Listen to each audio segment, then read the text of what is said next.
everyone. A man who needs no introduction. Oh, it's warm Pepsi. Is it? It seems to be. Is there any ice available? We'll fix it. Good. Ladies and gentlemen, RMS.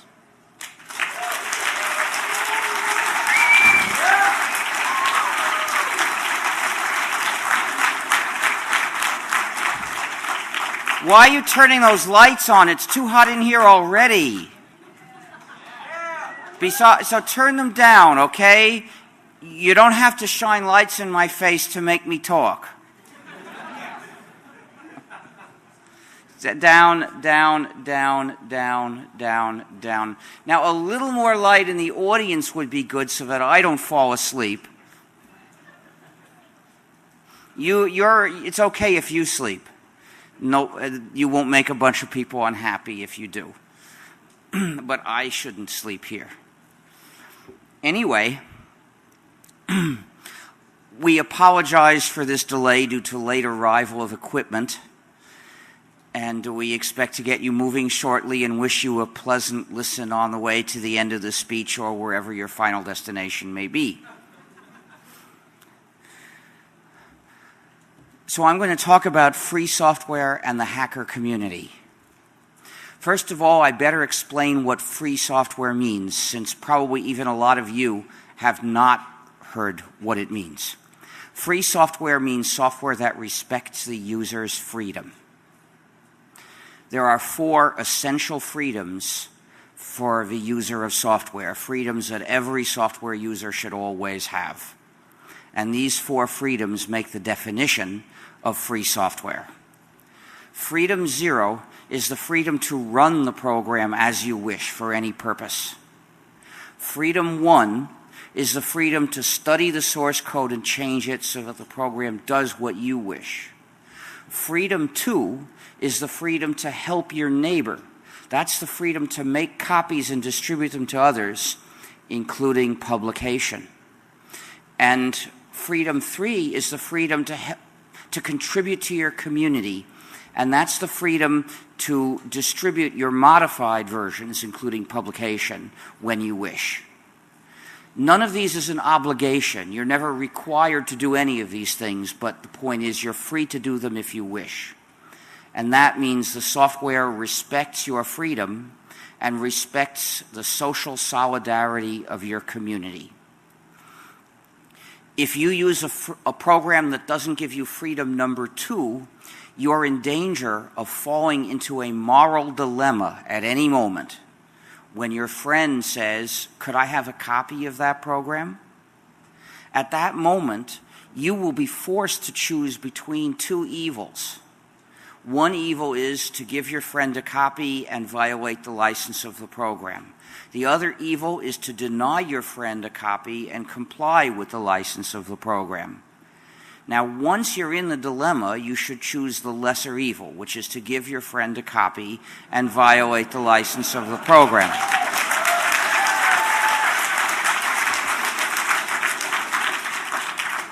This is the lesser evil because it's directed at somebody who has done wrong. We can suppose that your friend is a good friend, a helpful person, and ordinarily would deserve your cooperation.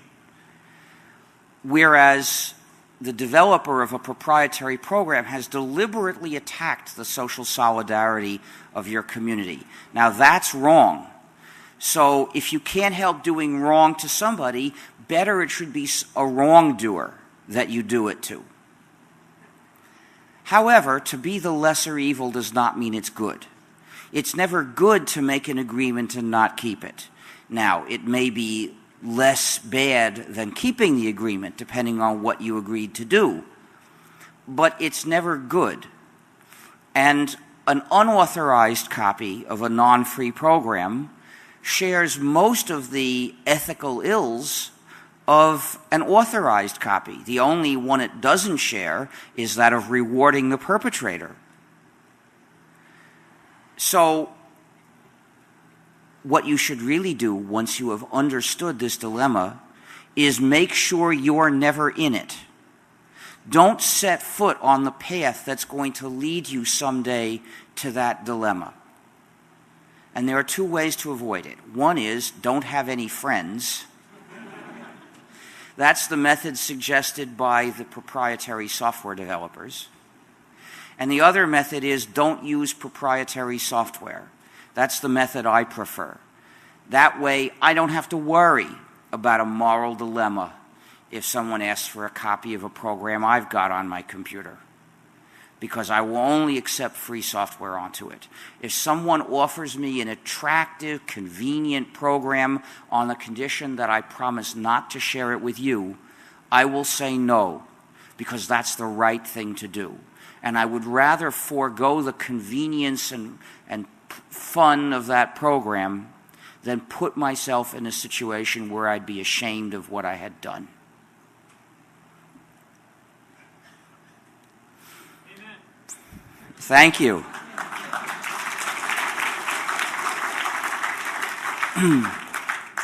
But just being free to share does not mean that you're in control of your own computer. For that, you need freedom number one. You need to be able to study the program and change it.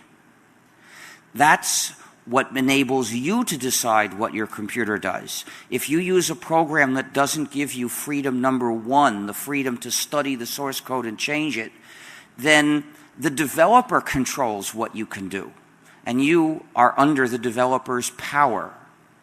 This is unjust. This is an unjust system of subjugation.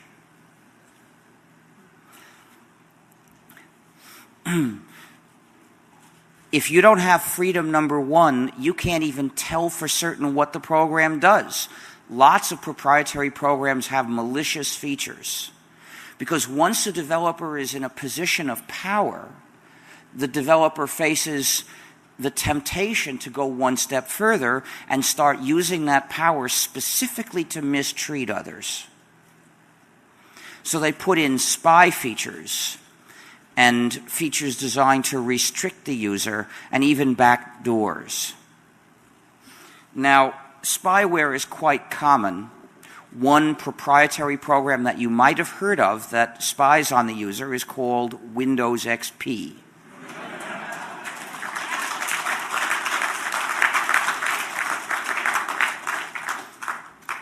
When the user of Windows XP, and I won't say you because I'm sure you wouldn't use a program like this, when the user of Windows XP searches her own files for a word, it sends a message saying what word was searched for. That's one spy feature. But there's another that we know of. When Windows XP asks for an upgrade, it sends Microsoft a list of all the software installed on the machine. Now, these spy features were not announced by Microsoft. People had to discover them through investigation, which was not always easy. There may be others which we don't know about. But spying is not limited to Windows. Windows Media Player also spies on the user. It reports everything the user looks at. Total surveillance. But please don't think that this is something that only Microsoft, the great Satan, would do.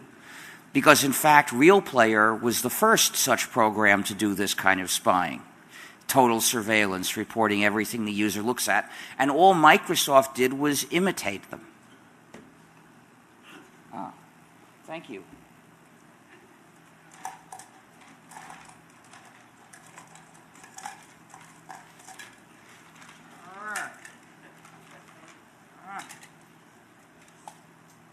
By the way, I hope you all know about the worldwide boycott of Coca-Cola Company for things like murdering union organizers in Colombia. See the site killercoke.org.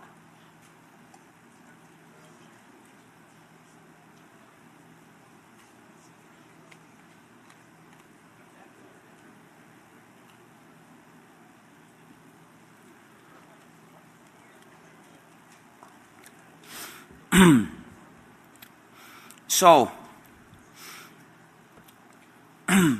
lots of companies spy on the user, and interestingly, the TiVo spies on the user in the same way, reporting everything the user looks at. Now, this is particularly interesting because the TiVo uses a lot of free software. It has a small GNU plus Linux operating system in it. And when it was first released, a lot of people in our community applauded it for using free software, but it also contains non-free software, and it has malicious features like spying on the user and digital restrictions management. And this shows that to use free software, which implicitly means to use some free software some of the time, is not a sufficient target. The target has to be to use only software that respects your freedom so that you have full freedom. Anything less is insufficient. And the TiVo is also an example of another malicious practice that I'll talk about later. But malicious features go beyond spying on the user. There's also the functionality of refusing to function, where the program says, I don't want to show you this file. I don't want to let you copy part of this file. I'm not going to print this file for you because I don't like you enough. This is DRM, Digital Restrictions Management, or digital handcuffs, where the program is designed specifically to restrict you for the sake of someone else. It becomes a simple instrument of someone else's power over you. And then there are backdoors. There was a proprietary program called Interbase, which was liberated, and then the users could see that it contained a backdoor, and they could fix it. Presumably it had the same backdoor when it was proprietary, but the users couldn't see it or fix it. Another proprietary program that has a backdoor that you may have heard of is called Windows XP. You see, when Windows XP asks for an upgrade, Microsoft can identify the user, which means that they can deliver that user an upgrade designed specifically for him. They can take total control of that person's machine in any way they want, and that user has very little recourse. So,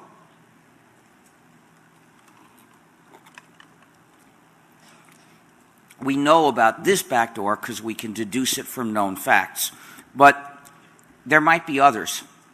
Microsoft was caught in 1999 having put a backdoor in a piece of server software for the NSA. And there might be backdoors introduced by others that Microsoft doesn't know about. For instance, some programmers in India working on the development of Windows XP were arrested and accused of working for Al-Qaeda, trying to introduce another backdoor that Microsoft wasn't supposed to know about. Well, apparently that attempt failed. Was there another attempt that succeeded? We can't tell. Now, there are various kinds of malicious features that proprietary software developers can put in, but not all of them do so. Some do and some don't. Of course, you can't necessarily tell which is which. So the result is that all proprietary software is just trust me software, where you surrender to a blind faith in a developer which you know might not deserve it. But what of the ones that don't put in malicious features? Well, they may be honest, but they're still human, so they make mistakes. And that means that their code has bugs. And the user of a program without freedom number one, the freedom to study and change the source code, is just as helpless confronting an unintended error in the code as she is confronting a deliberate misfeature. The user of a non-free program is a prisoner of his software. Now, we, the developers of free software, are also human, so our code has errors too.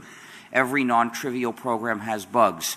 The difference is that we respect your freedom. So when you find errors in our code, you can fix them.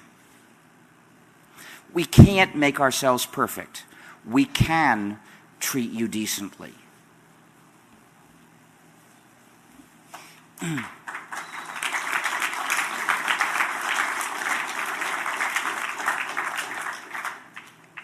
But freedom 1 is not enough. Freedom 1 is the freedom to personally study and change the source code to make it do what you want. This is not enough because millions of computer users don't know how to program, so they can't directly exercise freedom 1. But even for programmers like me, freedom 1's not enough because there's just too much software. In fact, there's just too much free software. Nobody can possibly study the source code of all the programs that she uses and master them all and personally make all the changes that she might want. The only way we can fully take control of our software is to do it working together, cooperating. And for this we need freedom 3, which is the freedom to publish or distribute your modified versions. With this freedom, when a few people make a change, everyone else can adopt it if they like it. And as a result, those millions of non-programmers get the benefit of what the programmers do. If there are 1 million users of a free program that want a certain change, by chance we'd expect a few thousand to know how to program. And someday a few of them will make that change and release their modified version, and all the million can get the benefit of it. So freedoms 0 and 2, to run the program and copy the program and distribute it, those every user can do. Those don't require knowing how to program. Freedoms 1 and 3 involve programming, so you can only exercise them to the extent you know how to program. But as people do that, everyone else gets the benefit as well. So these 4 freedoms are essential to everyone, and the result of these 4 freedoms is that the software develops democratically under the control of the users. Proprietary software develops under the control of its developer and gives that developer power over the users. Free software makes the users free and enables them to control their own lives. And that's what freedom means.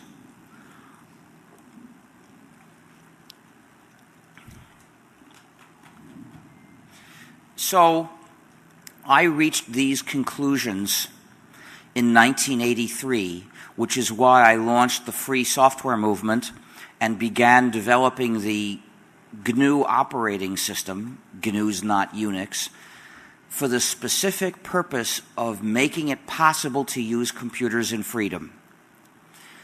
Most of the users, and there may be around 100 million of them, of the GNU system don't know it's the GNU system.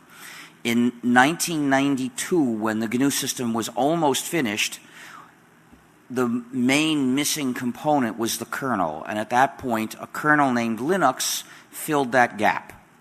So what people use, including me, is actually the combination of the GNU system with Linux as the kernel, the GNU plus Linux system.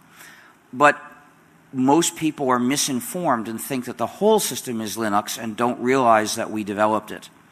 That's unfortunate, because in addition to forgetting the role of the members of the GNU project, hundreds and thousands of us, they forget in the development of the system, which they think is Linux, they also forget the role of the ideals of freedom and social solidarity, which were the motivations for doing this work. Other operating systems were developed for technical motives or commercial motives. This one was developed for the sake of freedom and social solidarity. And when people forget that, it's dangerous. Because if people don't value their freedom, they will lose it. History, including the recent history of our country, shows this clearly. And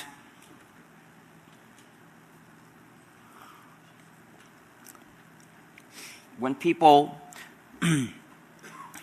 when people don't value their freedom, they won't defend it. But in order to value their freedom, they have to know about it. And in the field of computing, because it's so new, we haven't had much time to teach people, we haven't had much time to discover what the appropriate human rights are. Well, I think I've identified 4 of them. The 4 fundamental freedoms that define free software are 4 human rights that every user of computers must have. But how are we going to teach people about this when the system that we developed for these reasons is confused with Linux, and everyone knows that the developer of Linux doesn't believe in these freedoms, that he supports, quote, open source, unquote, and that he developed Linux just to have fun? Well, I've got nothing against having fun. I expect that almost every free software developer is having fun doing it. And they should have fun. What could be more fun than programming?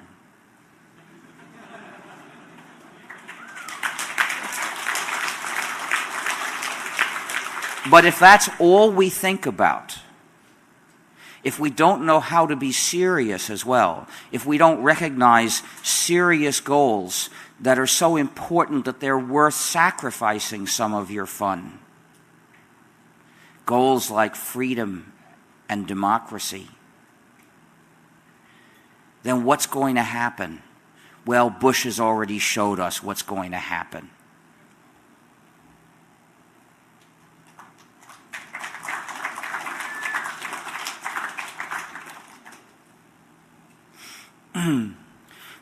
We used to admire the people who sacrificed their lives so we could have freedom. And now we're invited to sacrifice our freedom to protect us from small, unlikely dangers to our lives.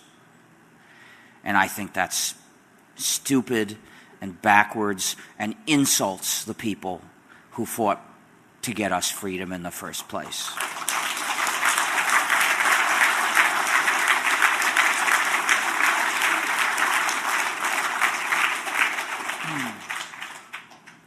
So how did I reach these ideas?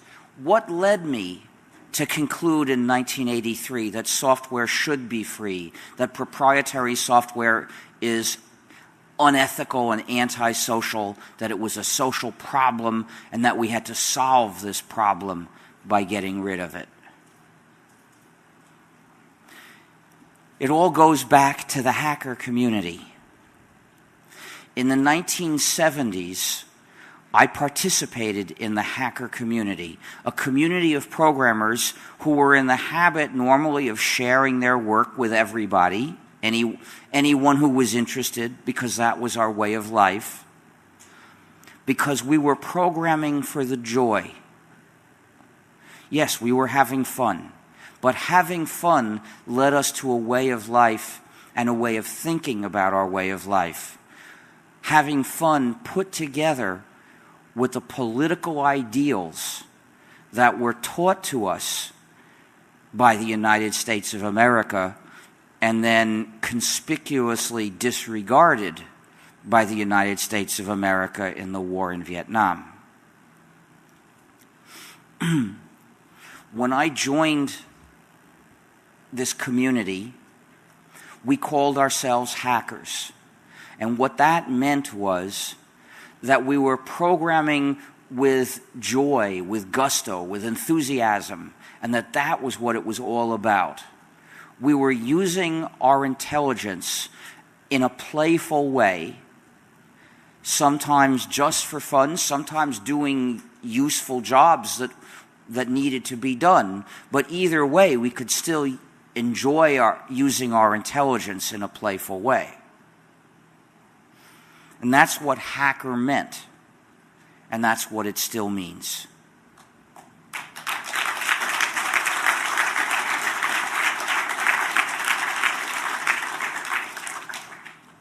When I joined this community, it was during the Vietnam War. I had nightmares well, sort of like nightmares, except they weren't asleep. What do you call them? Horrible negative fantasies of being drafted and being destroyed because I refused to call officers sir.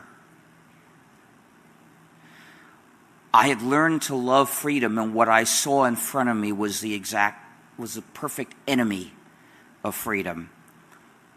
Drafting people to fight to keep one dictatorship in power instead of another. And doing so based on lies. We now know that the Gulf of Tonkin incident, which was the excuse for sending U.S. troops to fight in Vietnam, was a fabrication. It was a pure lie.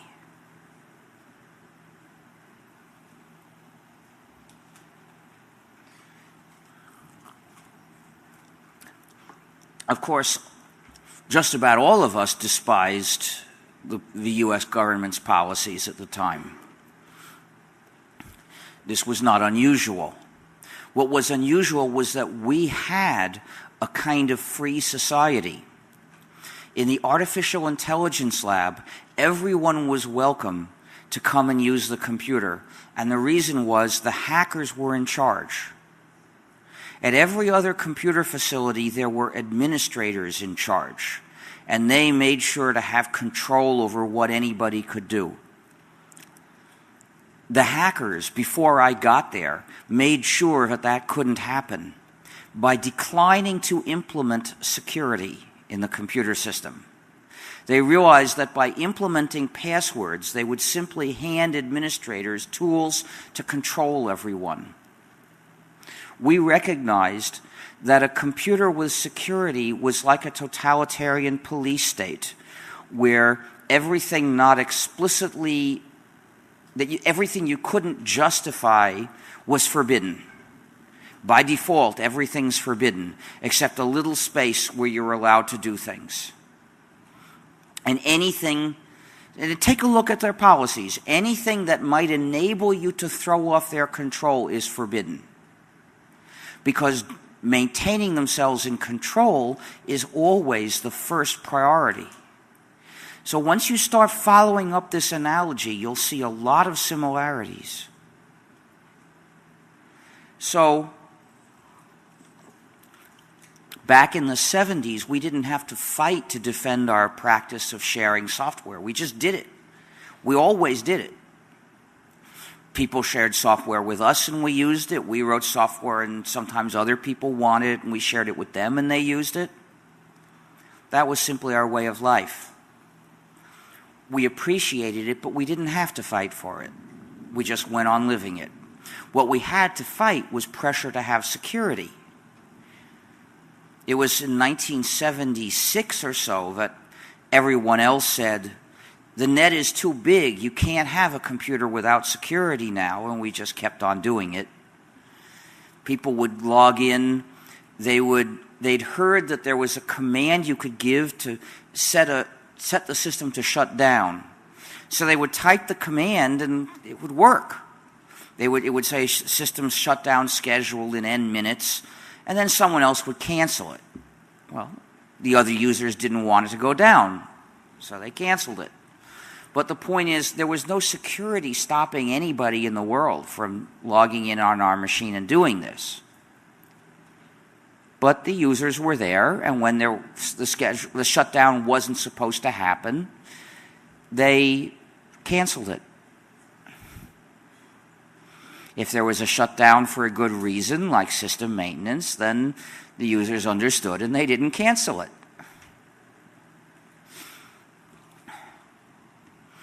And sometimes people said, what if somebody inserts a bug into your code?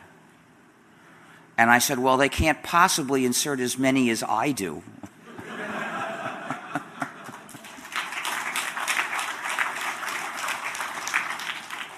So I guess I'll just fix that bug like I fixed the other ones.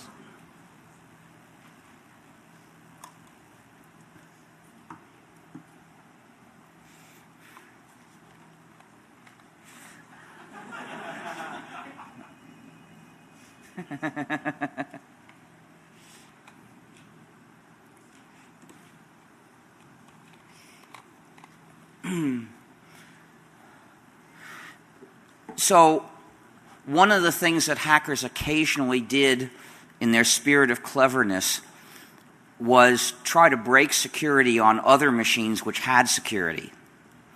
But that's because on the other machines, the hackers weren't in charge. On our machine, the hackers were in charge, so we just didn't implement the security and there was no need to ever break it. So our machine is probably the only one whose security was never broken.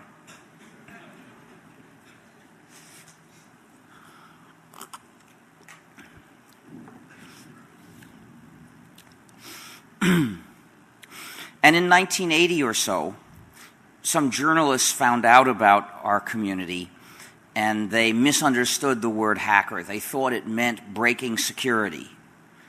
And we've been struggling against that confusion ever since, telling people that those who break security are crackers.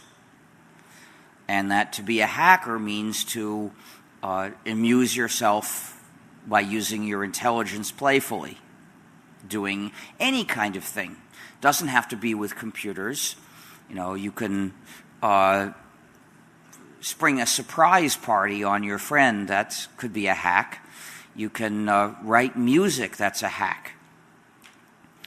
I believe multiple composers have written palindromic musical compositions. The one I know is by Guillaume de Machaut, who lived in the 1300s and wrote a piece whose name is basically "My End is My Beginning."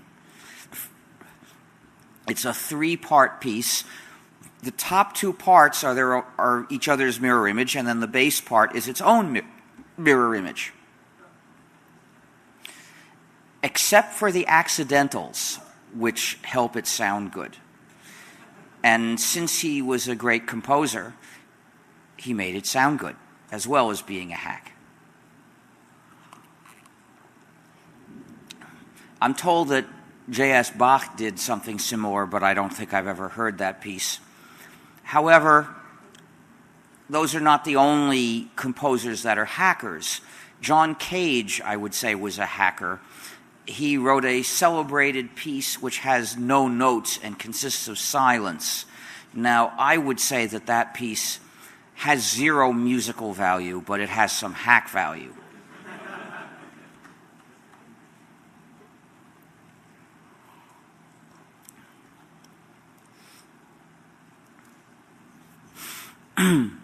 So the hacker community and the way we cooperated taught me to appreciate the free software way of life, so that when that community died in the early 80s, I was like the frog that was suddenly thrown into the hot water and jumped out.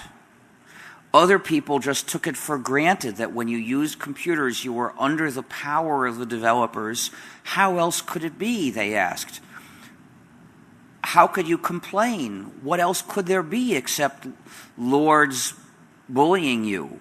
I guess they must be like most of the commoners in Europe in the 10th century. What could there be except lords bullying you? The idea that there could be any other way of life never occurred to them.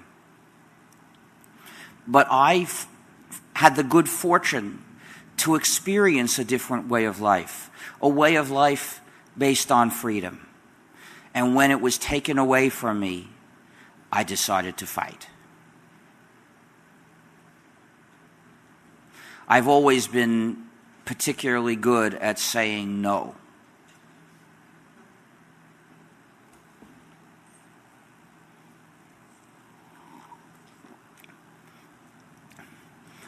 But when I launched the free software movement, I didn't realize, I launched it in a context of more or less democracy and more or less respect for human rights.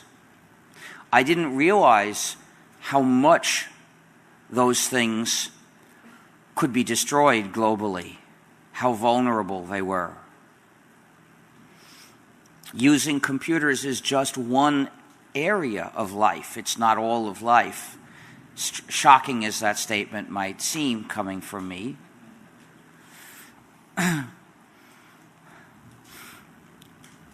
And when democracy is made a joke by computers in voting machines,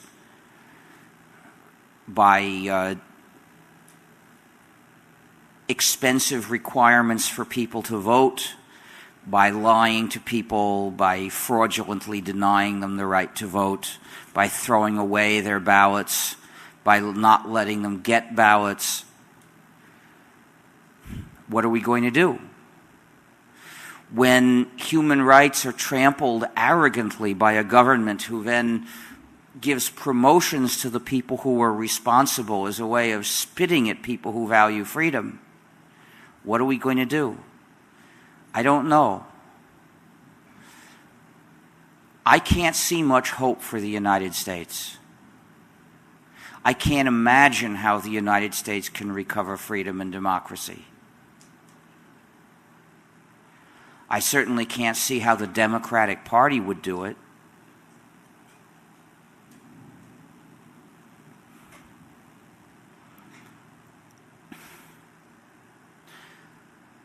But I'm used to carrying on despite discouragement, and that's what I do.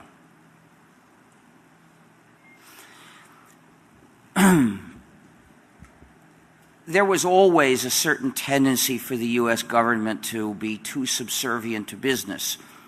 But back in the 60s and 70s, it wasn't that strong. Very often, laws were passed to restrict businesses because lots of people wanted that.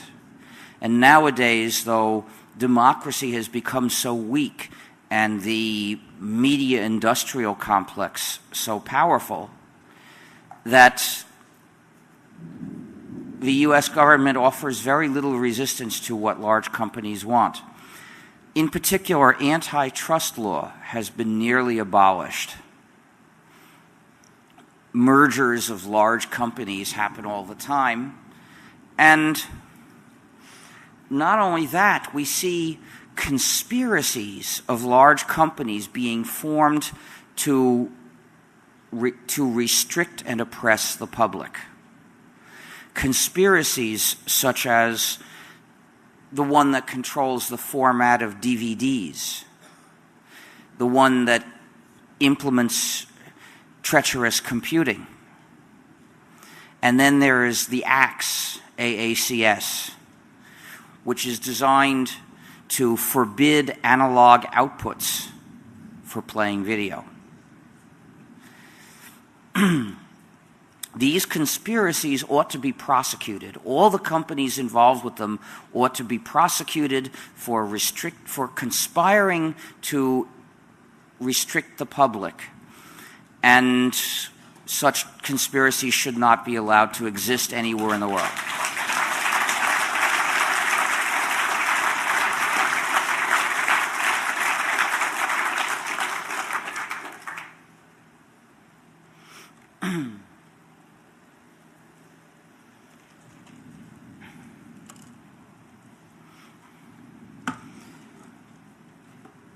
And part of the reason is that they don't allow people to hack. These conspiracies have the goal of making it impossible for us to understand and control the machines that we use. Because those machines are supposed to control us, not we them. So people who want to hack on them, that is, figure out what they do, change them, make them do other interesting things, are supposed to be forbidden.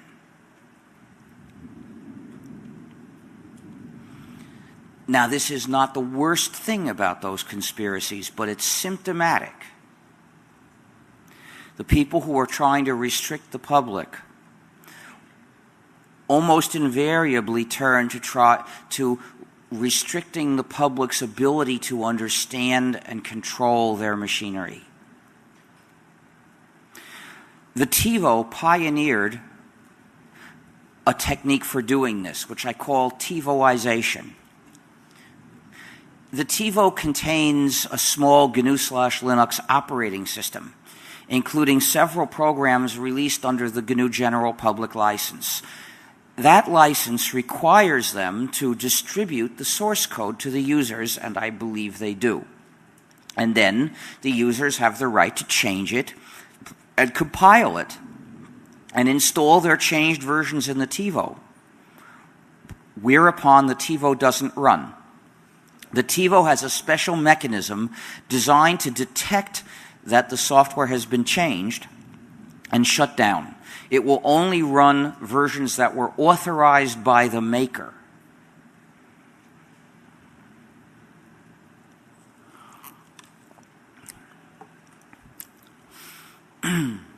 Which means that Freedom 1 nominally exists, but practically speaking does not. It has become a sham. In GPL version 3, we're going to forbid TiVoization.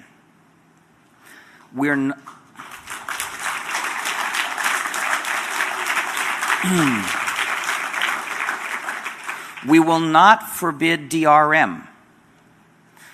People will still have freedom number 1, the freedom to modify the software to do whatever they want, and freedom 3, the freedom to publish those modified versions.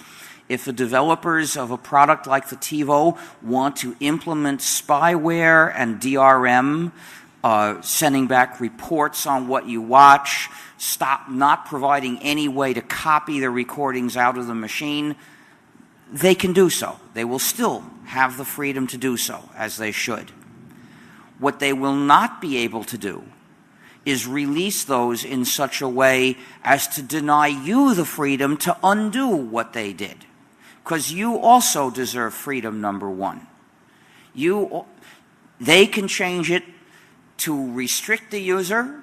They will be free to do that, and you will be free to change it not to restrict the user.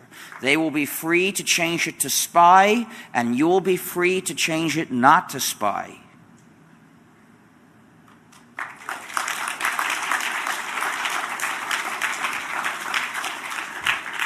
Freedom 0 is the freedom to run the program as you wish for any purpose. Some people get it wrong, and they think it means the freedom to utilize the program for any kind of social purpose, including inflicting it on others. That's not freedom, that's power. Freedom 0 means just literally, you're free to run the program and use it to do whatever job you like. And so, of course, are manufacturers like those who make the TiVo. They're free to run the programs and do whatever they like. But they're not free to impose their purposes on your use of the program, because that's where you are supposed to have freedom. And their freedom has to end where yours begins.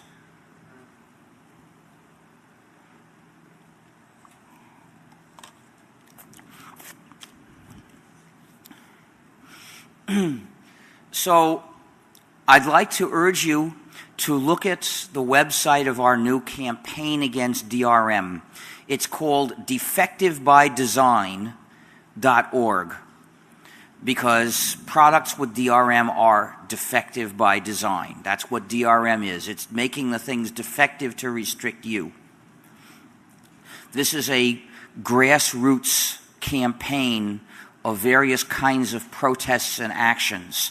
Go to the site, sign up, and participate in the next action, and the one after that, and the one after that. The more of you there are, the more effect we will have in creating a political debate about the ethical legitimacy of these conspiracies to restrict the public. Our other websites include GNU.org and FSF.org. GNU.org for the GNU system and FSF.org for the Free Software Foundation. You can join the Free Software Foundation as a way of financially supporting our work. It costs $60 a year for a student and $120 a year for a non-student. You can do it through the website, or if you don't want to do e-commerce, you can get a card from me, which you can mail in. Outside, we have copies of the book Free Software, Free Society available. Is Novalis here? Have you seen him? He's downstairs. Which floor? What? I can't hear you. Where is he? He's in the main mezzanine on the second floor. So that's where you can go. There are probably some other things available too. So now, before I ask for questions, I will present my other identity.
I am Saint Ignatius of the Church of Emacs.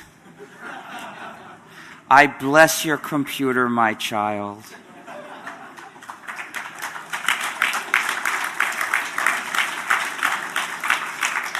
Emacs started out as a text editor, which became a way of life for many users because they could do all their work without ever exiting from Emacs.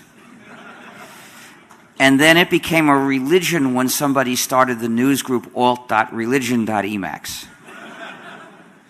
And today, in the Church of Emacs, we have a great schism between two rival versions of Emacs.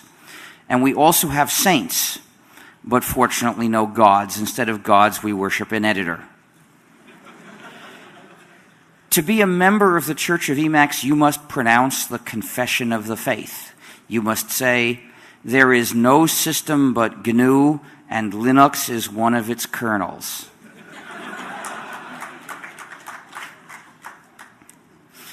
The Church of Emacs has certain advantages compared with other churches I won't name. For instance, to be a saint in the Church of Emacs does not require celibacy.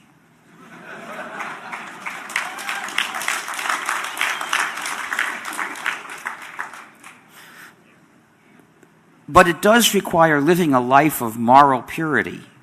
You must exorcise any evil proprietary operating systems that have possessed any of the computers under your control. And then install a wholly free operating system and only install free software on top of that. If you make this vow and you live by it, then you too will be a saint, and you may someday have a halo if you can find one, because they don't make them anymore. And sometimes people ask me whether it is a sin in the Church of Emacs to use the other editor, VI. Well, it's true that VI is the editor of the beast.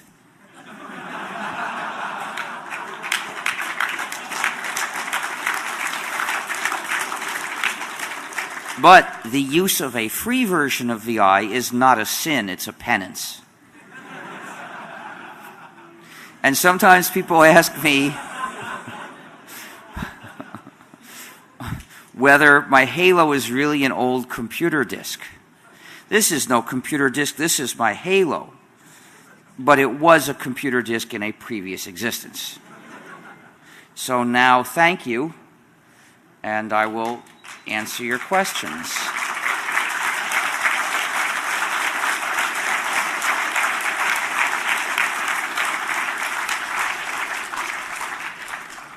This is too hot.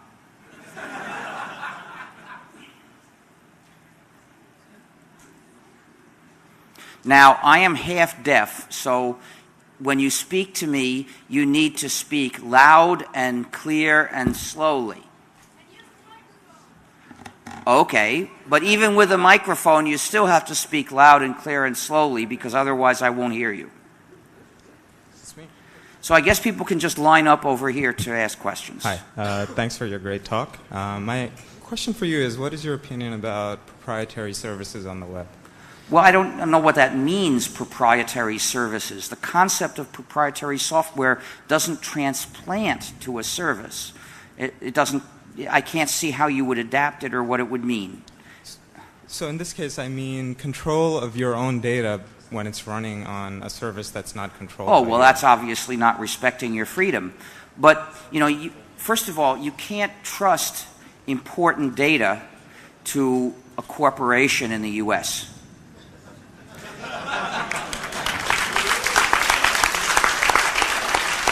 This is why, for instance, I don't use my credit card to buy things. I don't want a database to know what I bought or where I was. But, you know, things like your email. A few years ago, I read about somebody, I think he was a lawyer, who defended people that the U.S. government doesn't like. And so the U.S. government asked his ISP to lose his account. And it did so. And he was never able to get his mail or his mailing list, his address book back from them. You can't trust. All right, thank you very much. Now, if you are, there are people who say that in a few years we won't use our computers to do things that our computers are perfectly capable of doing, like editing files and computations and so on, that we'll do all these things with websites. Well, it seems awfully dumb. And I'm not going to do it. Now, other people, I can't stop them, but I think it's a really stupid thing to do, and every time someone talks about it, we should say so. And, of course, there's a practical reason that then you won't be able to do anything without a network connection. What good is that? But more important than this practical problem, you simply can't have control over what a program does unless you're running your copy. If you're running a copy that belongs to someone else, then of course he controls it and not you. And it has to be that way, right? If everybody's running Google's copy of a certain program, well, we can't all have control of what Google's copy does, right? That would be ridiculous. But on the other hand, if we don't have control of the copy we're running, we don't have control of our computing. So the solution is have the copy on your own machine. It'll be your copy, and then you'll be the one who can be in control, assuming it's free software. First of all, thanks for coming. And I know everybody's going to kill me, but could you explain the key concepts of copyleft? Oh, okay. Any license that grants the 4 freedoms is a free software license. So there are 2 big categories of free software licenses according to how they grant freedom 3, the freedom to publish modified versions. Some say you can distribute a modified version and you can make it proprietary. And some say you can distribute a modified version, but it has to be under this license. That's copyleft. So copyleft is a technique for making sure that all versions of the program are free. And therefore, it's a way of ensuring that all users get the 4 freedoms. Without copyleft, you can release the program as free software, but by the time it gets to the users, middlemen could have made it non-free. Now, of course, that may or may not happen. People can insist on using only the free version, and then they'll get the free version. And then they'll have freedom. But many people may be seduced by the temptation of an improved non-free version. Consider, for instance, Apache. Apache is very popular, and its license is free but not copyleft. And when you see the figures about the fraction of machines on the net, servers on the net that are using Apache, well, that counts the modified non-free version. And the fraction that are running a free version of Apache is considerably smaller. So it is a real problem today that non-free modified versions can result in users not really having freedom. Now, my goal was specifically to give users freedom, so I developed the technique of copyleft to make sure they really would get the same freedom, that the program, when it got to your hands, would come with the same freedom that it had when it left mine. Okay, I'm sure you've heard this before, but I gotta ask, what distro do you run? I run Ututo, Okay, and which I chose because it is entirely free software. You know, the extent to which our community has lost track of freedom can be measured by looking at the fact that there are hundreds of distributions of the GNU plus Linux system, and nearly all of them contain non-free software or recommend non-free software. For years, there was literally no place I could tell people to look for a free version of GNU plus Linux, because all the distributions I knew of had non-free software in them. Now there are a handful of distributions that are entirely free. You can see the list on GNU.org. And one other question real quick. I gotta ask, when's Herd coming out? Well, who knows? But it doesn't make that big a difference because there is a free kernel we can use. So, you know, I'd like to see the GNU kernel get into use, but it's not one of the high priorities of our community. Now, it turns out that there are some serious problems with the design of Mach, and to make Herd really work and, sad to say, be secure, we need a new microkernel. Now, there are projects we're hoping to find one from, but at this point, things are not looking good for that. But that's not a disaster. Which kernel we use as long as it's free is not a crucially important question. Whether any given part of the system is the program that was developed by the GNU project, that's not crucial. What's crucial is that it be a system that respects our freedom and that the users understand this so that they will defend our freedom. Thank you. Hi. I'm intrigued by how a freedom-loving hacker like yourself came to produce an impressive legal document like the GPL. Well, you know, laws and freedom are not directly in contradiction. Of course, laws can be used to oppress people, and we see that more and more today. But the Bill of Rights is a legal document too. Just because it's not respected by the U.S. government doesn't take away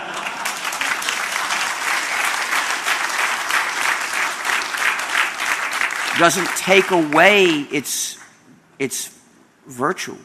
Yes. And so I was looking for a way to guarantee freedom for every user of the software that I wrote. And what could I use to do that? There was only one thing I could use, and that was copyright law. So that's what I used. Did you decide to employ a lawyer right off the bat, or did you give that a stab on your own? I worked with a lawyer to write this license. I don't remember precisely when I began working with that lawyer and so on. Thank you. And that's something about what happened in 1984 and 85, and my memory of precisely when what happened is too vague now. Oh, hi. I'm curious how you would address the propensity of software licensed under the GPL to grow very monolithically and as sort of one large application, because developers, based on the structuring of the license, are afraid to break it out into small interactions of I single don't think purpose. that's true. I mean, I don't know what you mean. So given the debacle over the GNU compiler collection and the introduction of introspective frameworks to examine. Oh, yeah. In that one case, we do not want to do anything that might risk authorizing non-free add-ons to GCC, because our goals are not primarily technical. Remember, the goal of the GNU project is not a technical goal, it's freedom. And so we don't make technical decisions based solely on technical goals. It would be a mistake to do so. Well, the reason I mentioned this, at least as I've identified it as something of a problem, is going back to... It's not a problem. Well, okay, so going back to what you said about Freedom 1 and Freedom 3 and how these require programming skills, and programming skills, given the tools we have now, are still relatively difficult for people to obtain. I don't know. And I don't maintain. believe you. I No? think you're mistaken. I think programming is difficult because it's inherently difficult. And it's true that some programming platforms require certain kinds of care, like don't walk off the edge over there, you'll fall down 10 floors, but except that you don't die. So that's an exact. It's like in a video game, don't walk off there, you'll fall down 10 floors and lose this life. But the point is that, yes, it's true, some of them are more like that and some of them are more protective. But the difficulty of writing a program to do something complicated is the same regardless of the platform. Okay, then I'd like to know how you would factor that with an article or a speech, I forget which. I With read what? it online. What? An article or a speech, I read it online, so I forget which it is, that you mentioned about the benefit behind using the Emacs editor, in that if secretaries start using it as just a word processor, and then they start to yes, use because macros. in Emacs it happens. See, you keep presenting things as if they contradicted each other, and they don't, which is a rather unfriendly thing to do. Emacs offers the possibility of writing fairly simple, easy programs which are nonetheless useful, and thus beginners can use this to take their first steps in programming, because these programs are useful and easy to write. It's not that they're easy to write because Emacs makes the difficult easy. Rather, these things are just easy. But in the context of Emacs, they're also useful to the person who might write them.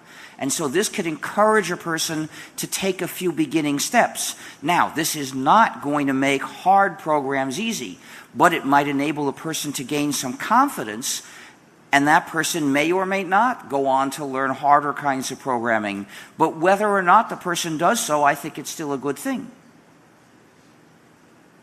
All right, thank you.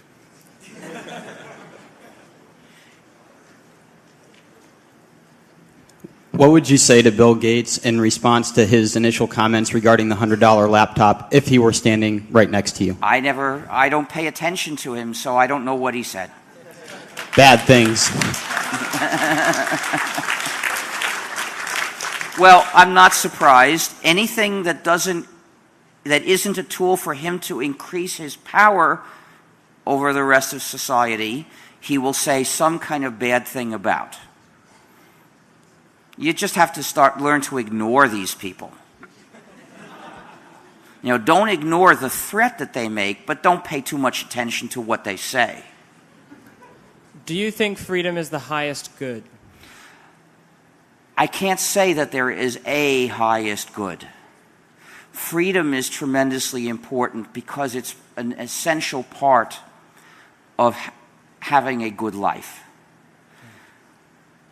Okay.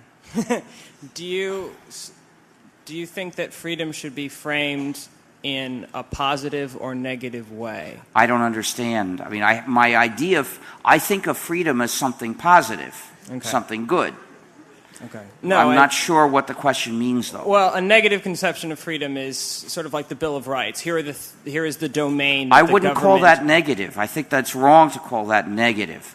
But freedom, it's a mistake to take all of the important possible problems that life can have and squeeze them into the framework of freedom. For instance, starvation is very bad, but it's not an issue of freedom, not directly. It's an issue of having enough food. Now, there's a crucial difference here, which is that people could have not enough food for no particular person's fault. But anytime somebody doesn't have freedom, it's because somebody has subjugated him. So there's got to be somebody who has done wrong. Now, we could say it's our moral duty to help provide food to the people who are hungry. Well, I would agree with that. I think we should. But although we may be able to solve their problem, the problem is not necessarily anybody's fault directly. But a problem where someone doesn't have freedom is always because somebody took it away. And this means that although we may not always be able to provide everyone with enough food, we certainly always can respect other people's freedom. There's nothing ever to stop us. This means that we can't say we must always give everyone enough food, because sometimes it might be impossible. But we can say we shall always respect others' freedom, because it is always possible. So if two people are in a room and there's one bun, they should divide it equally, or? That's an artificial, unrealistic situation. What I've learned is that these artificial moral dilemmas often are unrelated to real life, because in real life things are always more complicated than that. I don't know what I would say about that situation, and I probably try to find out more details, hoping that some of those details might suggest a resolution. You know, the other thing is that when you describe these artificial moral dilemmas, they're so abstract that they don't give us much to go on. Whereas in real life, there would be lots and lots of details that might suggest some way to resolve the situation. I don't know, therefore, I'll just say I'm stumped by that artificial moral dilemma, but I'm not sure it relates much to reality. Well, I think what the example tries to illustrate, and I apologize for the inadequacy of my example, is when two freedoms that people have... But they're not freedoms. They're important interests, but they're not freedoms. Okay, so what is a freedom then? Freedom means not being subjugated by others. Okay. The other ethical issues, no matter how important they are of a different kind. When I say that the issue of starvation is not directly an issue of freedom, that's not to minimize it. It's just to say it's different. It's a different kind of issue.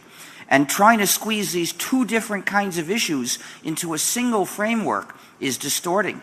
Okay, so if I want the freedom to eat that piece of bread, but someone happens to own it, is that freedom? I think that's distorting the situation. Okay, that's fine. I'm just asking. Hi, Richard. What becomes of independent media when more and more they are forced to become their own brand? Their own brand? Mm-hmm. I don't understand. Whether it's the Italian government shutting them down or the U.S. government 501c3 charter asking them to make a choice of whether they're going to be not-for-profit or non-profit or for-profit. I don't know. I don't know enough about these. You're talking about specific issues, and I don't know about them. Well, the independent media movement was supposed to be open source and free and autonomous. I don't do open source, and grassroots. But I'm not in favor of censorship, and I don't just mean I'm not just against official censorship labeled as such. I'm against systems that achieve 90% of the effect of censorship without formally silencing people, such as we have in the U.S. But I don't know what more to say about cases I never heard of.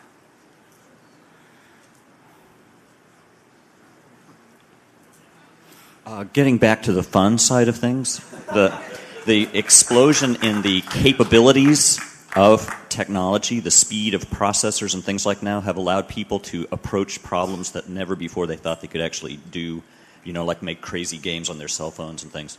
I'm wondering what you think are interesting problems that are before us now, or that you think are the most interesting, that could be solved computationally? I don't know. I don't have time to think about questions like that, and I don't. Oh, that was my other question, which is, are you working now full-time just on working on this stuff for licensing and on freedom, or do you ever code anymore? And I have what do you very like little to write? time for programming. I do a little bit of work on Emacs, and that's it, because there is a job that has to be done, and that is activism. And we need thousands of people to do it, and first of all, I better do it. Thank you.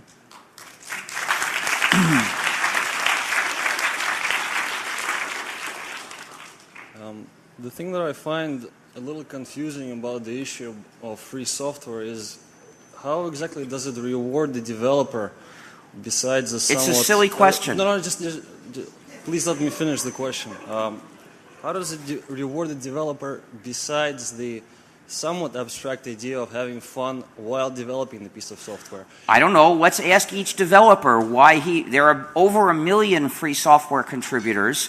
We could ask each one what rewards he personally gets, that are the motivation why he contributes.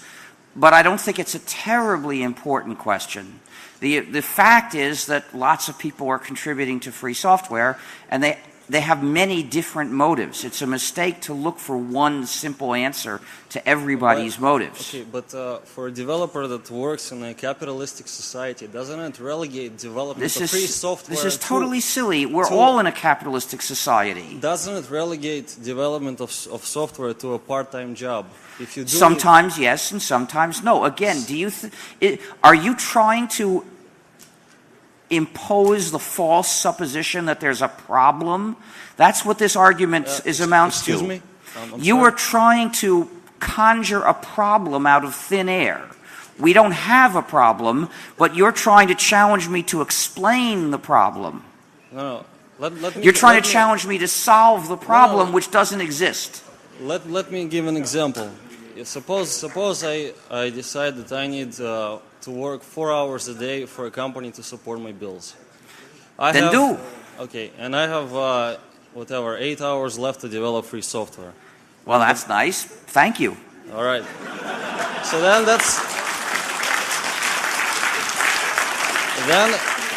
then free software is just going to be on the level of a hobby for everybody. Well, I don't know. I mean, maybe it is. Does that matter? I mean, it might given that we're doing a great job, I don't see why that should be treated as a problem. Well, it's nice to be self-congratulatory, but nevertheless, doesn't some software might require a full-time commitment from a person?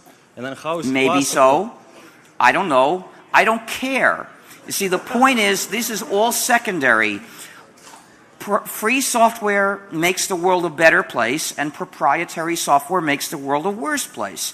So obviously we should have no proprietary software, and then we should try to make as much free software as people find useful. All right. So thank you. If you have a proposal for how to help us make more free software, that could be a useful thing.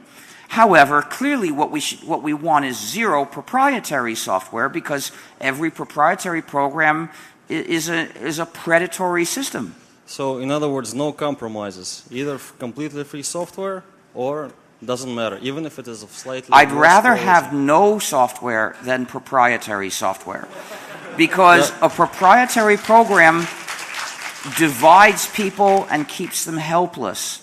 And not only that, if my neighbors are using a proprietary program, well, usually that means that they are making a promise not to share with me. And that is hurting me. That's degrading my community. So it's not just their business alone. It's affecting me too. I want this proprietary software to disappear. And I am working for that purpose. I don't know if we'll ever get there, but that's what I see as the ideal goal. No proprietary software. Right. And then, of course, I hope we'll make as much free software as we can. There are businesses that hire people to write free software. In France, a month ago, the Organization of French Free Software Companies says that they have 10,000 employees. Obviously, they are not all programmers. In software companies, only a minority of people are programmers. But that still sounds like a fair number of programmers. So, apparently, people are getting paid to write free software, but indeed not everybody. A lot of us do it as sort of when our when our other work permits. I can't write free software as much as I might like to. I have to do my activism instead. Thanks a lot. Okay, stepping just a little bit away from software, but still in the terms of freedom, how do you view issues like the Creative Commons and how they handle generating freedoms in publications? I'm stuff sad. like that? I'm very disappointed with Creative Commons. The basic idea of the free software movement is that there are certain freedoms that people are entitled to. And then after I reached that conclusion, I thought, what can I do to enable people to have those freedoms? Well, I could write free software. That's the method I thought of. Creative Commons doesn't do that. Creative Commons doesn't have any position about what freedoms people ought to have. It doesn't want to have such a position. If you look at all the Creative Commons licenses and take the intersection of what they all allow, it's the empty set. Okay. So then in that case, is there, do you support traditional copyright approach to the other stuff like that? Or do you have a No, different I approach think you that there support? is a certain minimum freedom that people should have for all kinds of works. And that is, for works that are used to do practical jobs, I believe they should be free in the same sense that software should be free. So this includes reference works, educational works, and software, and recipes, and some other things. For other kinds of works, I don't think that they all have to be free, but I think that there is one freedom that everybody should have, and that is the freedom to non-commercially redistribute exact copies of the work. For any published work, you should have that right. Thank you.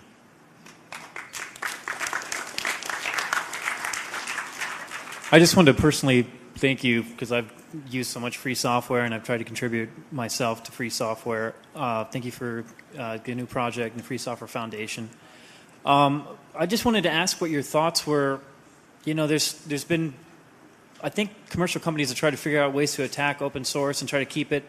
Open source was designed to be easy to attack. Right. That's why I don't support it. The one thing that I wanted to ask about was I was just curious what your comments were or what your thoughts were about the SCO case. I knew that it hasn't been very successful in putting a detriment into free software or anything like that. Well, But I never what are some of your thought that comments SCO about was that? a big threat. And the reason is, even if SCO had won, all they would have won was the ability to pull certain features out of Linux, which is one free program in the GNU Plus Linux system. And so it would have been unfortunate for those who want those features, but it would not have been crippling. That's what was clear all along.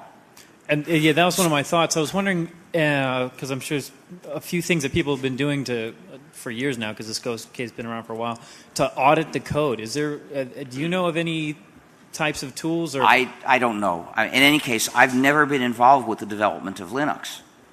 Well, right. That's right, because they're attacking the Linux kernel. Linux is the kernel. Right. So the point is, that's not my department. Other people have developed Linux and work on it. You'd have to ask them. Thank you. Hi. I'm afraid I might be introducing a bit of a chicken or the egg paradox here, but I was wondering what your thoughts were on proprietary software as a catalyst for free software development in the terms of competing with current offerings in what the proprietary software. You know, it's true that the existence of social problems can motivate people to make efforts to try to solve them, but I don't think that makes them good. You know, diseases can motivate people to do medical research. I think it's better if the diseases don't happen, you know. Point taken. Thank you.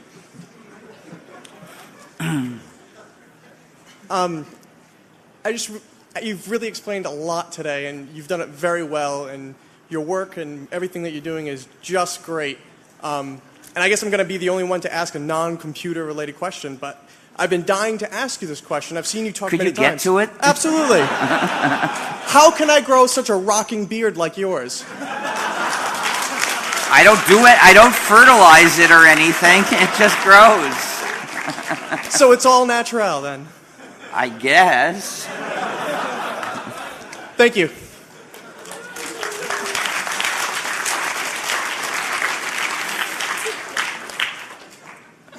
Just had a quick question. I'm not real computer literate, and I'm here with my son, but it makes me crazy. It may not be apropos. When you speak of freedom, what about the fact that my mother, his grandmother, can't use a cell phone anymore, can't change a channel, and can't operate a DVD player because everything has become so complex?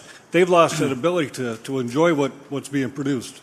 Well, I have nothing specific to say about those things. I don't use those things either, but and to some extent we're talking about physical objects, and changing a physical object isn't quite so easy as changing a program. You can change a program by editing it. You can't change a physical object by editing it. You have to cut things and solder things and so on. But to the extent that software is involved, if it's free software, the users are in control. So to the extent that it's software involved, the users will be able to get what they want because they're in charge. Okay, thank you. But it's not totally a matter of software. So, partly, I can't say that free software will solve this problem 100%. Okay, thank you. Hello. Noam Chomsky said in some of his work on propaganda that the religion of capitalist society is anti-communism, and that's one of the reasons we see a lot of censorship in the media, is they're censoring anti-communist ideas. I'm wondering, is this anti-communist religion still a problem for free software, and if so, why, when communism is dead? Well, first of all, free software has very little to do with communism. Please, let me answer. Free software does not have much resemblance to communism. After all, communism, as we saw it, was a kind of dictatorship where central planning would tell everybody what to do. And this is not much like the free software community where everybody's free and everybody just decides what to do and does it. You couldn't get two things that are more opposite.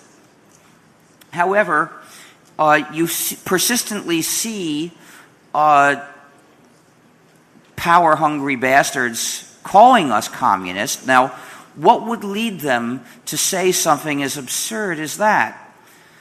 The reason is that we're in the way of their plans to control everyone. They're setting up a system which resembles communism. It's a dictatorship. Someone who uses Windows is under the power of Microsoft.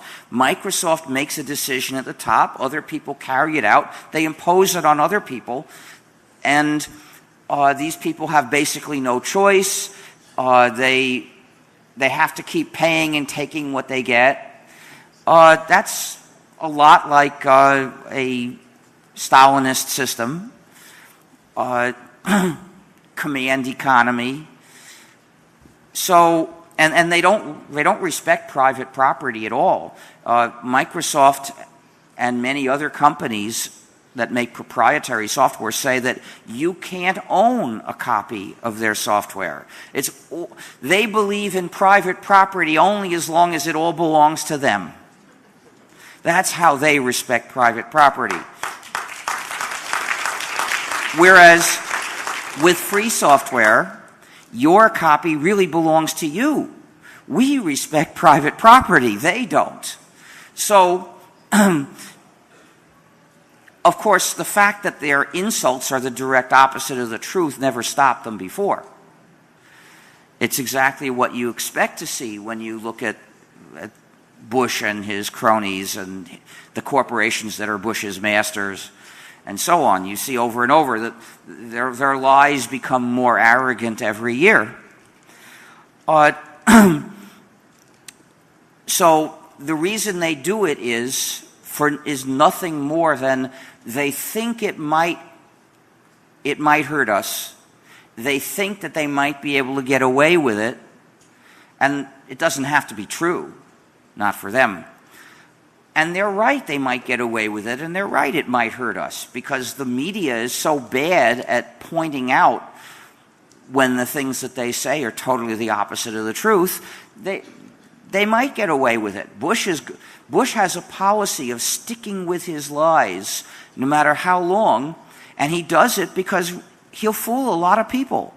A year or so ago, I saw polls saying that almost half of Americans still believed that Saddam Hussein had had weapons of mass destruction and was working with al-Qaeda, even though these had both been conclusively disproved. And the reason is that the U.S. media don't cover these things enough to teach most Americans. Some manage to find this out, but Bush is right in believing that he will successfully fool a lot of people if he just sticks to the lie and never admits it was wrong.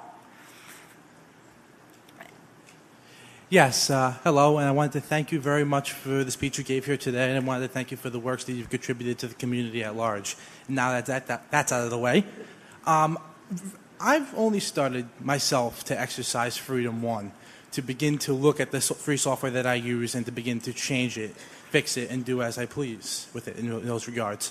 What I was wondering is that most of my existence as a person, I like to say as a person who hacks, is mostly in activism. I stand for issues, I speak strongly on them. I was wondering, because you seem to be a fine example of this, you've most likely often considered the question of exercising Freedom 1 versus activism in general versus speaking out. I was wondering how you came to the balance of actually writing software versus activism, and how you would suggest to a beginning person such as myself to go about doing this. I was involuntarily self-promoted into management is what happened. I see.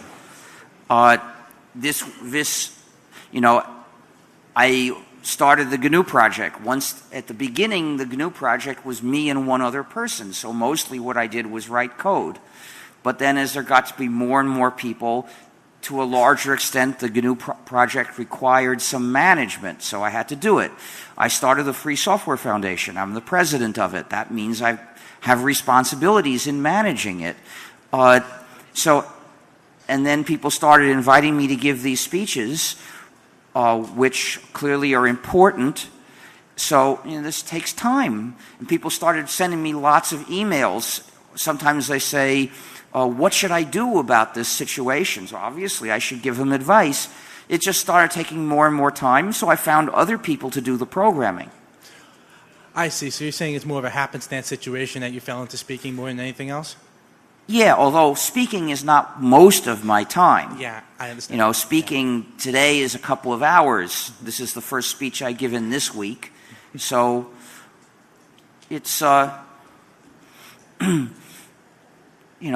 different. Some days I give 2 speeches. That may mean 6 hours spent speaking and only 4 or 5 hours, 6 hours spent reading and answering my mail. It varies, but the point is, it's not a matter of some decision I made in an arbitrary way. I'm just responding to circumstances. I understand. But if you're good at speaking, do it. It's very important, because if we could give everybody free software today to do all the jobs they want to do, tomorrow they'd have freedom, but they might not still have it 5 years from now, because people would offer them attractive proprietary software, and if they haven't learned to value their freedom, they could lose it easily. The fool and his freedom are soon parted. So we need, above all, to teach, if we want to establish freedom in a lasting way, what we need above all is to teach people these ideas so that they'll learn to value their freedom. I understand, and as much as I could read the words on the written page to hear your response, I'd rather hear it from you, and I thank you very much for your time. I'm glad you agree. This next gentleman will have the last question, and then we'll be moving into Pin Top North so that we can prepare for the next person.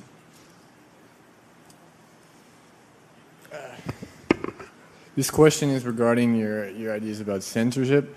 I mean, if people actually realized that they could do all the things that the average computer user does, like run a spreadsheet program, do their taxes, check their email, and they realize that they could do that on a computer that's like 10 years old. I mean, and don't you think that would hurt the computer industry? Who cares? Like Intel? I mean, they don't need to run basically, I don't agree. I'm not against the manufacture of computers, right? I use computers. I want someone to make them. I hope that they will make real computers. There is a plan now to stop making real computers. You see, a computer is a universal machine, a machine that we can program to do whatever we want, to imitate any other possible machine, so we only need one. Now, this characteristic of being able to be programmed to do any computation is what they're trying to take away. That's what treacherous computing is all about, to arrange that there are jobs that our computers of the future can't be programmed to do, at least not by us. And thus they won't really be computers. Now that I think would be bad. I want the computer industry to make real computers, but as long as they do, I don't criticize that. I'm happy if they make computers and other people buy them. But I am not going to regard it as the purpose of existence to give that industry success, or any other industry. You know, I'm not against making cars or chairs or tables or light bulbs or microphones, but I'm not going to say that it would be a tragedy if people wanted less of them and bought less of them. I don't see that maximizing the volume of a certain industry is a social goal. In any case, that conflicts with the idea of free enterprise, which is basically saying, all right, you can make it, they can buy it, we'll see how much they want to buy. Go ahead. Wait, so do you think that this is like more than just like Microsoft making a lot of money? Do you think that there's a conscious plot to actually, like in like the latest new version of Windows, as a divergence away from like real understanding of how operating system works? Do you think that this is like, I don't know what you mean by real understanding. Like not a divergence away from command-based operating systems to like. Okay, I don't know about that. I mean, after all, graphical environments, a lot of people like, and a lot of people don't like command lines. So I'm not going to attribute any malice to the desire to support graphical interfaces. On the other hand, we know that Microsoft says the next version of Windows is going to require this, this, and this in a computer, so you all better make this, this, and this in your computers. We know that Microsoft does this. It just imposes this on computer makers. So this is not speculation. I think it's public knowledge what they insist computers do, and the next version of Windows is going to insist on some kind of treacherous computing. So we know that Microsoft is imposing participation in a plot to restrict us. But I wouldn't argue that having graphical environments is part of a plot. Graphical environments are useful for a lot of people. I don't like it myself, but that doesn't make it bad.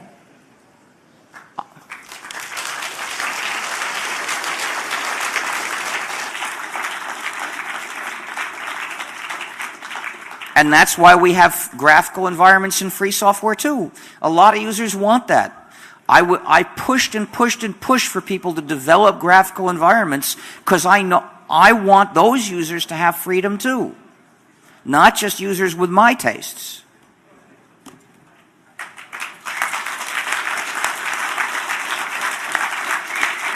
We'll be sending RMS over to Area D, way back there, so please don't flood the stage. Now, once you're in the dilemma, you should choose the lesser evil, which is to give your friend a copy and violate the license of the program.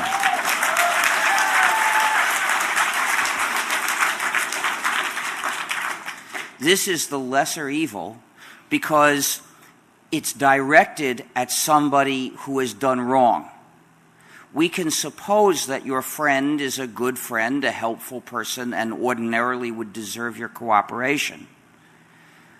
Whereas the developer of a proprietary program has deliberately attacked the social solidarity of your community. Now, that's wrong. So if you can't help doing wrong to somebody, better it should be a wrongdoer that you do it to. However, to be the lesser evil does not mean it's good. It's never good to make an agreement and not keep it. Now, it may be less bad than keeping the agreement, depending on what you agreed to do, but it's never good. And an unauthorized copy of a non-free program shares most of the ethical ills of an authorized copy. The only one it doesn't share is that of rewarding the perpetrator. So, what you should really do once you have understood this dilemma is make sure you're never in it. Don't set foot on the path that's going to lead you someday to that dilemma. And there are two ways to avoid it. One is don't have any friends. That's the method suggested by the proprietary software developers. And the other method is don't use proprietary software. That's the method I prefer. That way, I don't have to worry about a moral dilemma if someone asks for a copy of a program I've got on my computer, because I will only accept free software onto it. If someone offers me an attractive, convenient program on the condition that I promise not to share it with you, I will say no, because that's the right thing to do. And I would rather forego the convenience and fun of that program than put myself in a situation where I'd be ashamed of what I had done. Amen. Thank you.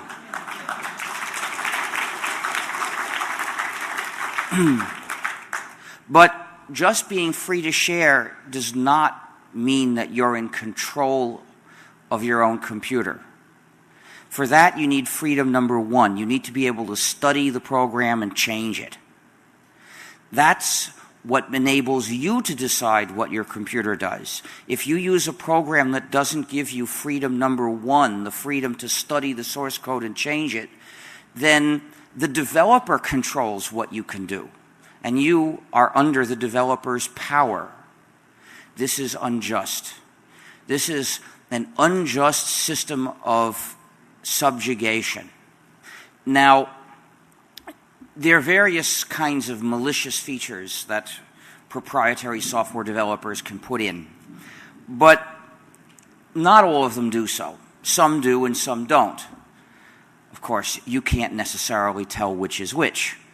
So the result is that all proprietary software is just trust me software, where you surrender to a blind faith in a developer which you know might not deserve it.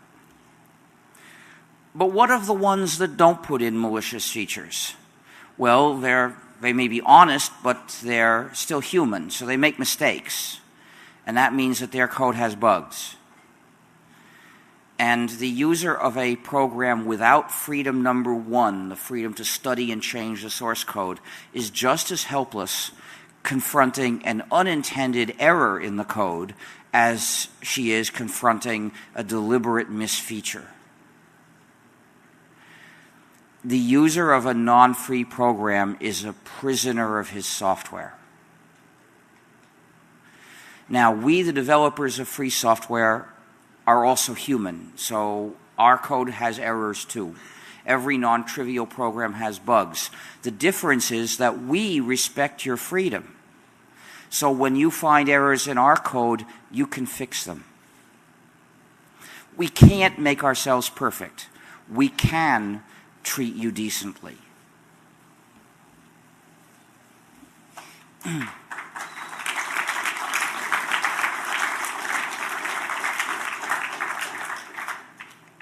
But freedom one is not enough. Freedom one is the freedom to personally study and change the source code to make it do what you want.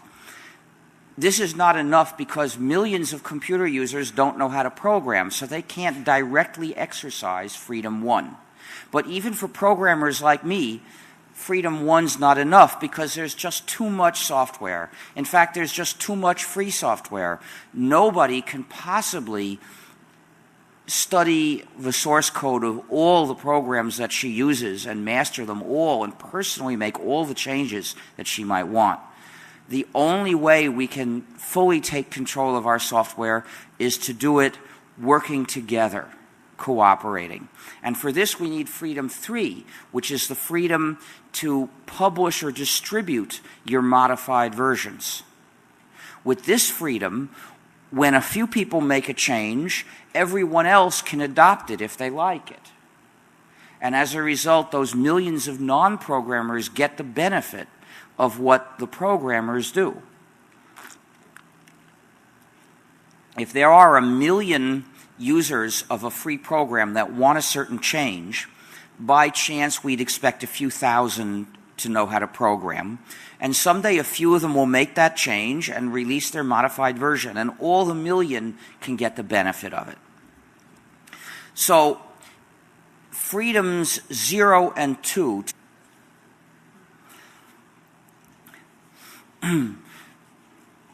If you don't have freedom number 1, you can't even tell for certain what the program does.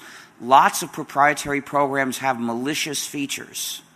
Because once the developer is in a position of power, the developer faces the temptation to go one step further and start using that power specifically to mistreat others. So they put in spy features and features designed to restrict the user and even backdoors. Now, spyware is quite common.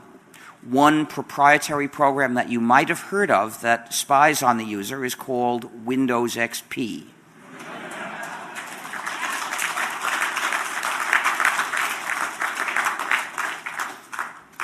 When the user of Windows XP, and I won't say you because I'm sure you wouldn't use a program like this, when the user of Windows XP searches her own files for a word, it sends a message saying what word was searched for. That's one spy feature. But there's another that we know of. When Windows XP asks for an upgrade, it sends Microsoft a list of all the software installed on the machine. Now, these spy features were not announced by Microsoft. People had to discover them through investigation, which was not always easy. There may be others which we don't know about.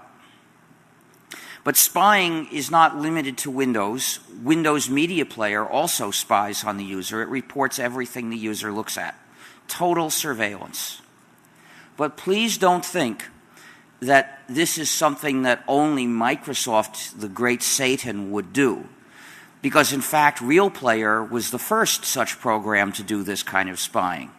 Total surveillance, reporting everything the user looks at. And all Microsoft did was imitate them. Thank you.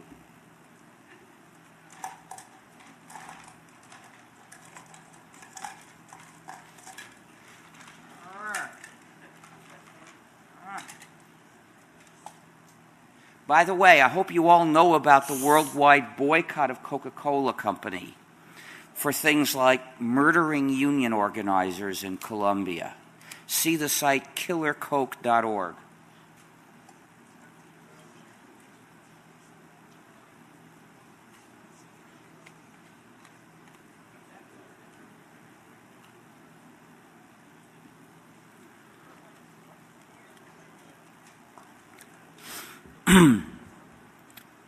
So, lots of companies spy on the user, and interestingly, the TiVo spies on the user in the same way, reporting everything the user looks at. Now, this is particularly interesting because the TiVo uses a lot of free software. It has a small GNU plus Linux operating system.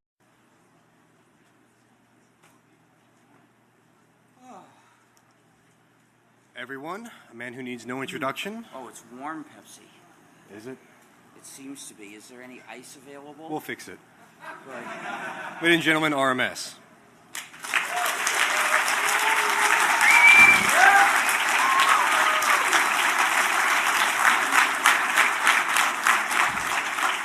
Why are you turning those lights on? It's too hot in here already. So turn them down, okay? You don't have to shine lights in my face to make me talk. Down, down, down, down, down, down. Now, a little more light in the audience would be good so that I don't fall asleep. It's okay if you sleep. No, you won't make a bunch of people unhappy if you do. But I shouldn't sleep here. Anyway, we apologize for this delay due to late arrival of equipment. And we expect to get you moving shortly and wish you a pleasant listen on the way to the end of the speech or wherever your final destination may be. So I'm going to talk about free software and the hacker community. First of all, I better explain what free software means, since probably even a lot of you have not heard what it means. Free software means software that respects the user's freedom. There are 4 essential freedoms for the user of software, freedoms that every software user should always have. And these 4 freedoms make the definition of free software. Freedom 0 is the freedom to run the program as you wish for any purpose. Freedom 1 is the freedom to study the source code and change it so that the program does what you wish. Freedom 2 is the freedom to help your neighbor. That's the freedom to make copies and distribute them to others, including publication. And freedom 3 is the freedom to contribute to your community, and that's the freedom to distribute your modified versions, including publication, when you wish. None of these is an obligation. You're never required to do any of these things, but the point is you're free to do them if you wish. And that means the software respects your freedom and respects the social solidarity of your community. If you use a program that doesn't give you freedom number 2, you're in danger of falling into a moral dilemma at any moment when your friend says, "Could I have a copy of that program?" At that moment, you will be forced to choose between 2 evils. One evil is to give your friend a copy and violate the license of the program.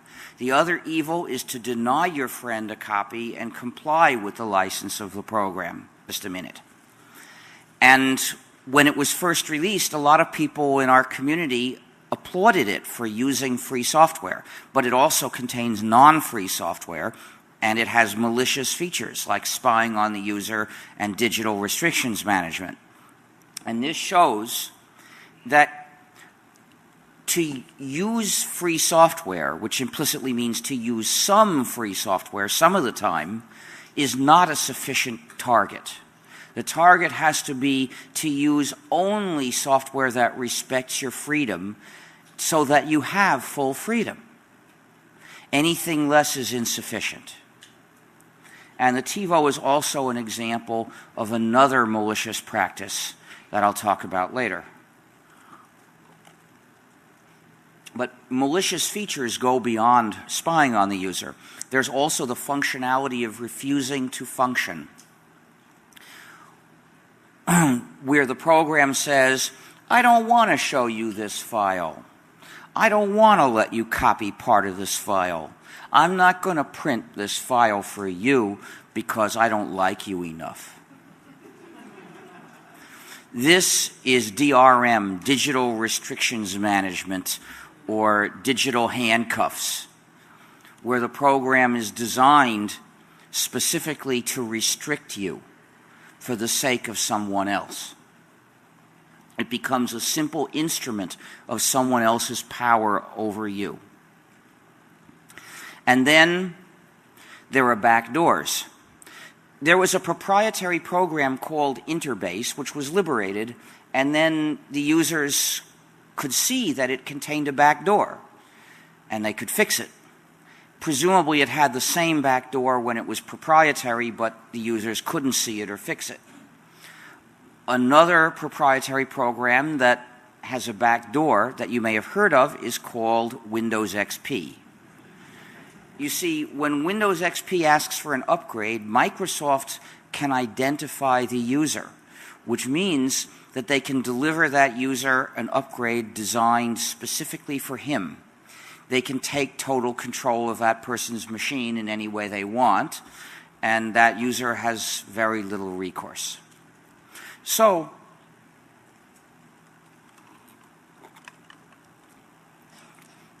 we know about this backdoor because we can deduce it from known facts.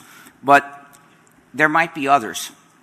Microsoft was caught in 1999 having put a backdoor in a piece of server software for the NSA. And there might be backdoors introduced by others that Microsoft doesn't know about. For instance, some programmers in India working on the development of Windows XP were arrested and accused of working for Al-Qaeda, trying to introduce another backdoor that Microsoft wasn't supposed to know about. Well, apparently that attempt failed. Was there another attempt that succeeded? We can't tell.